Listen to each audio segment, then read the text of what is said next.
మొన్న జరిగినటువంటి అసెంబ్లీ ఎన్నికల్లో బీజేపీ ప్రభుత్వం ఏర్పడిన తర్వాత అక్కడ ప్రభుత్వంలో వచ్చిన ఆ పరిపాలన వచ్చినటువంటి మార్పుల కారణంగా ఎప్పటి నుంచో ఎదురు చూస్తున్నటువంటి లేకపోతే ఈ భూస్వాములకి పెట్టుబడిదారులకి వ్యాపారాలకి అండదండగా నిలుస్తున్నటువంటి బీజేపీ శక్తులైతేంది ఆర్ఎస్ఎస్ వాళ్ళైతేంది లేకపోతే అక్కడ ఉన్నటువంటి ఇంకా ఈ మనువాదులుగా ఉన్నటువంటి హిందుత్వ పేరుతోటి ఉన్నటువంటి వాళ్ళు ఎవరైతే ఉన్నారో వాళ్ళు దాదాపుగా 30 సంవత్సరాల నుంచి అనేక పేర్లతోటి ఈ ఉద్యమాన్ని అణచడానికి లేకపోతే ఉద్యమాన్ని ఎదుర్కోవడానికి ఉద్యమాన్ని ప్రభావాన్ని తగ్గించడానికి దాదాపుగా అనేక పేర్లతోటి ఇక్కడ మన తెలంగాణ చూసుకుంటే ఇంకా నిజాం కాలంలో రజాకార్లు ఎట్లయితే ఉన్నారో ఆ పాలనకి ఆ పాలకులకి అండదండగా ఉండడానికి ప్రైవేట్ సైన్యం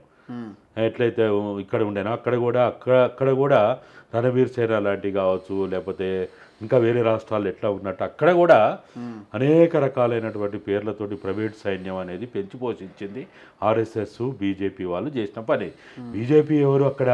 బీజేపీ అంటేనే భూస్వాములు వ్యాపారస్తులు పెట్టుబడిదారులు కాంట్రాక్టర్లే బీజేపీ, ఇంకెవడు ఉండడు అక్కడ. ఒక సోషల్ సైంటిస్టో ఎడ్యుకేటెడో లేకపోతే ఒక సామాజిక విశ్లేషణతో కూడినటువంటి స్పృహతో కూడినటువంటి నాయకులు ఎవడు ఉన్నాడు అక్కడ. వాళ్ళు ఎవరు తీసుకో వీళ్ళే ఉంటారు.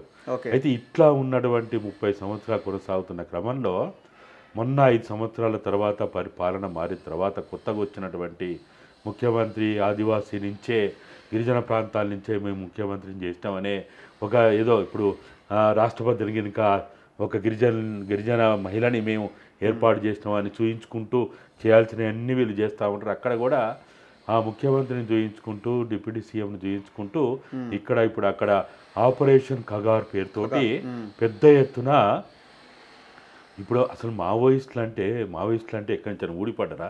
ప్రజలే కదా వాళ్ళు కూడా ప్రజలే, నుంచి వచ్చిన వాళ్ళే, వాళ్ళు ఆదివాసీలే, వాళ్ళు గిరిజనులే, వాళ్ళు అక్కడనే పుట్టిండ్రు, వాళ్ళు అక్కడనే పెరిగిండ్రు.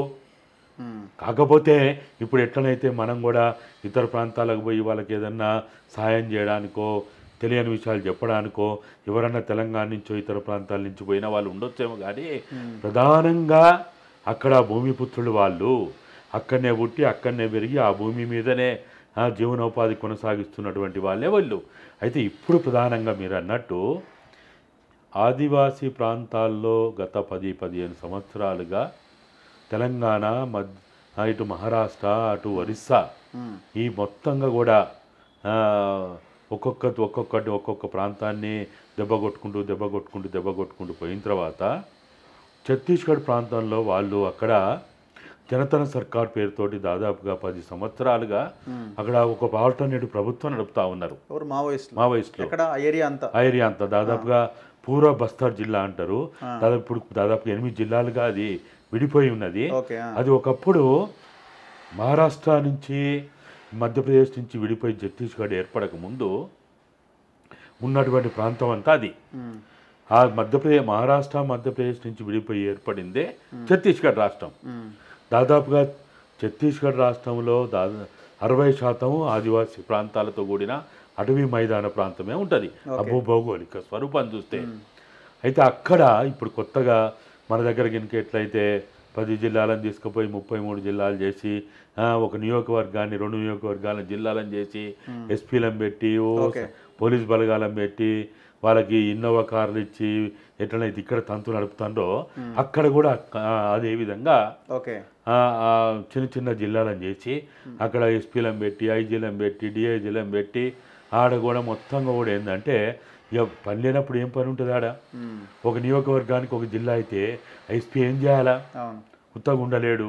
ఓ పోలీస్ స్టేషన్లు మేస్తాడు, ఎస్ఐలు పెరుగుతారు, సిఐలు పెరుగుతారు, డిఎస్పీలు పెరుగుతారు. ఏసీపీలు అంటే లేరు కానీ అక్కడ డిఎస్పీలు పెరుగుతారు. ఇట్లా పెరిగారు. అట్లా ఏమైపోయిందంటే ఈ 10 సంవత్సరాల కాలంలో వాళ్ళకి ఫస్ట్ టెరైన్ మీద పట్టు తెచ్చుకున్నారు. ఆ ఏరియా మొత్తం మీద భౌగోళిక స్వరూపం మీద పట్టు తెచ్చుకోగలిగారు. నిదానంగా ఇది ఎందుకు ఇవాళ పోలీస్ స్టేషన్లు ఏర్పాటైనా రోడ్ల ఏర్పాటైనా లేకపోతే అక్కడ ఏ చిన్న అభివృద్ధి కార్యక్రమం జరిగినా అక్కడ జరిగేది పారిశ్రామికవేత్తల యొక్క అండదండలతోటే జరుగుతున్నది, వాళ్ళు ఇచ్చే డబ్బులతోటే జరుగుతున్నది.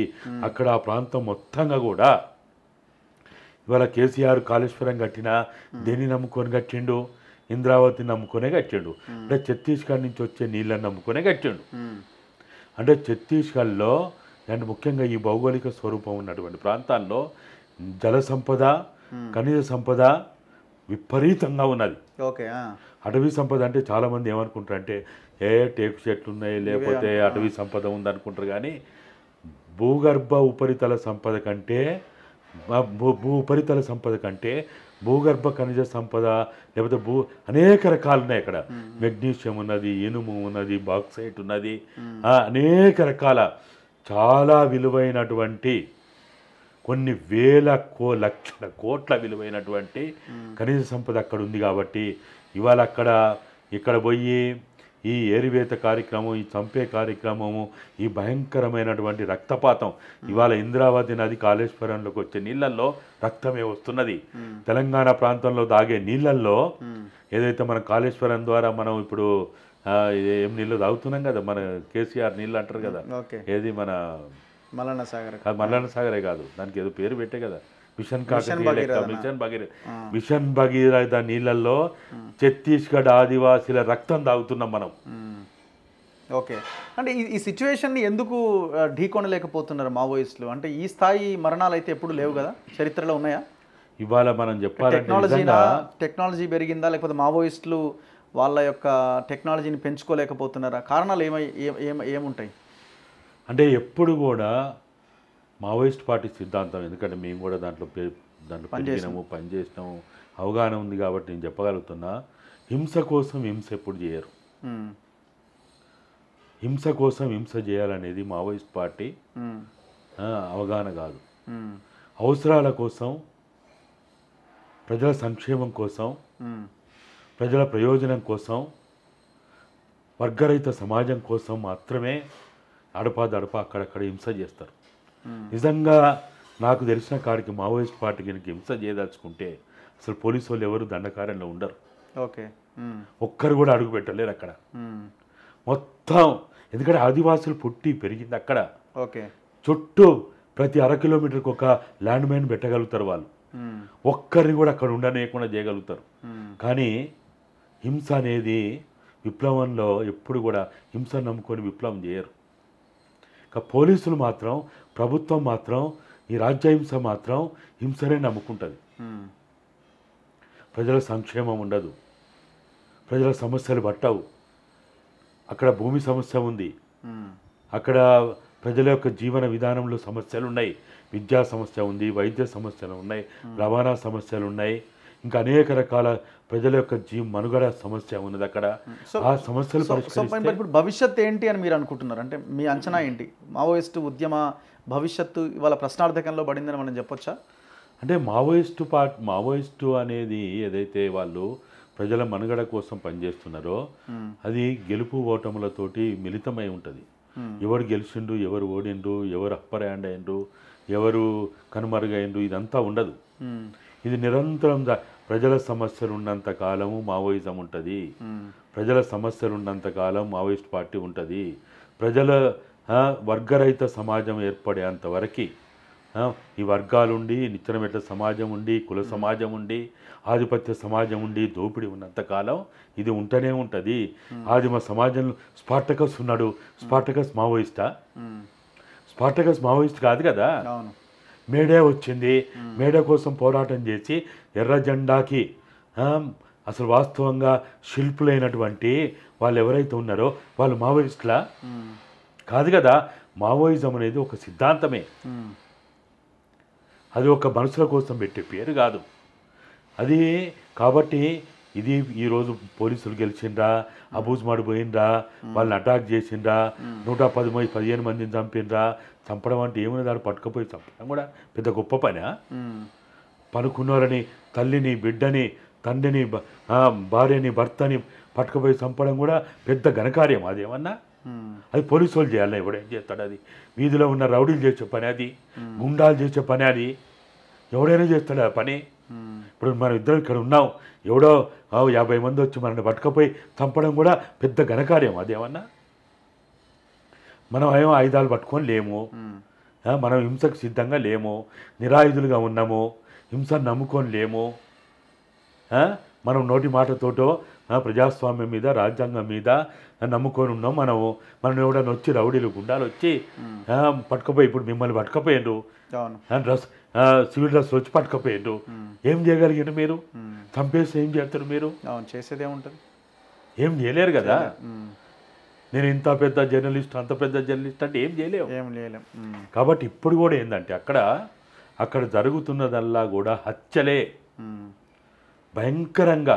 అసలు కొన్ని అయితే ఆ గ్రామస్తులు గుర్తుపట్టలేకపోతున్నారు మనుషుల్ని, వాళ్ళు బాడీస్ని భయంకరంగా ముఖాలు చెక్కియడము, శరీర అవయవాలు గుర్తుపట్టకుండా చేయడం. మళ్ళీ ఎవరు చెప్తున్నారు? ఇదే పోలీసు వాళ్ళు చెప్తున్నారు, ఇవి పేరు ఫలానా ఫలానా ఫలానా అని. వాళ్ళకి ఎటు తెలిసి పేరు? ఇప్పుడు భవిష్యత్తులో మొత్తం అబూజ్మడ్ ప్రాంతం అంతా వీళ్ళ ఆధీనంలోకి తీసుకోబోతున్నారు, మొత్తం బలగాలన్నీ. ఇవాళ పేపర్లో వచ్చిందంటే 1,00,000 మంది సైన్యాన్ని అడవుల చుట్టూ మోహరించినారని. సో ఆ రకమైన సిచ్యువేషన్ రాబోతున్నదా? ఉంది. అసలు వాస్తవంగా పేపర్లలోకి వచ్చే సంఖ్య తక్కువ. పేపర్లలో ఇప్పుడు మనం చూస్తున్నది వింటున్న సంఖ్య తక్కువ, జరుగుతున్న హత్యలు ఎక్కువ, బయటికి రాని హత్యలు ఎక్కువ. భయంకరంగా ఇప్పుడు 100 మందిని తీసుకుపోయి వాళ్ళ షెల్టర్, వాళ్ళ సెక్యూరిటీ ప్రాంతాల్లో పెట్టుకున్నారు వాళ్ళు. అసలు భార్యకి భర్త తెలియదు, భర్తకి భార్య తెలియదు, తల్లిదండ్రులకు పిల్లలు తెలియదు, పిల్లలకి తల్లిదండ్రులు తెలియదు, ఎవరు ఎక్కడున్నారో తెలియదు. అంత భయంకరమైన, అసలు మానవత్వం బతికుంది, మానవ విలువలు ఉన్నాయి, రాజ్యాంగం ఉంది, ప్రజాస్వామ్యం ఉందని మాట్లాడుకోవాలంటే నిజంగా అది సిగ్గుచేటు. ఇవాళ ఛత్తీస్గఢ్లో జరుగుతున్న పరిస్థితిని మనం మాట్లాడుకోవాలంటే మనుషులుగా మాట్లాడుకోలేం. సరే, మీరు అంటున్న సిద్ధాంతం ఉండొచ్చు, మావోయిజం ఉండొచ్చు, ఐడియాలజీని కొంతమంది స్వీకరించవచ్చు, ఇదంతా ఒకవైపు అయితే అసలు మావోయిస్ట్ పార్టీ ఉండాలంటే సభ్యులు ఉండాలి కదా. అందులో ఆ సభ్యులు లేని పరిస్థితులు ఏమైనా తీసుకురావాలన్నది వీళ్ళ ప్లాన్గా కనబడుతున్నది. నెమ్మదిగా ఏరివేత కార్యక్రమం. సో దాంట్లో సక్సెస్ అవుతారా? ఇప్పుడు సైలెన్స్ డ్రోన్లు అంటున్నారు, రకరకాల అత్యాధునిక టెక్నాలజీ వాడుతున్నారు, ఇవాళ రేపు ఏఐ వచ్చింది, ఇంటెలిజెన్స్. సో ఇట్లాంటి వాటిని ఉపయోగించి వాళ్ళు సక్సెస్ అవ్వచ్చు కదా. అంటే మన సక్సెస్ అనే దాని ఇంకా అయినప్పుడు ఆ సిద్ధాంతాన్ని ముందుకు తీసుకెళ్లే వాళ్ళు ఎవరు? సక్సెస్ అనే దానికి కొలమానం ఉండదు. నక్సల్బరీలో ఏదైతే 1967-69లో పుట్టిందన్నామో, దాని తర్వాత ఒక 4-5 ఏళ్ళ తర్వాత అయిపోయింది. భారతదేశంలో నక్సలిజం లేదు, నక్సలైట్ లేరు, లేకపోతే నక్సలైట్ సిద్ధాంతం లేదనుకున్నారు. మరి ఇప్పుడు ఎందుకున్నది ఇక్కడ? ఈ రాష్ట్రంలో కూడా 2014 తర్వాత కేసీఆర్ ప్రభుత్వం ఏర్పడిన తర్వాత లెక్కలు తీసిండ్రు.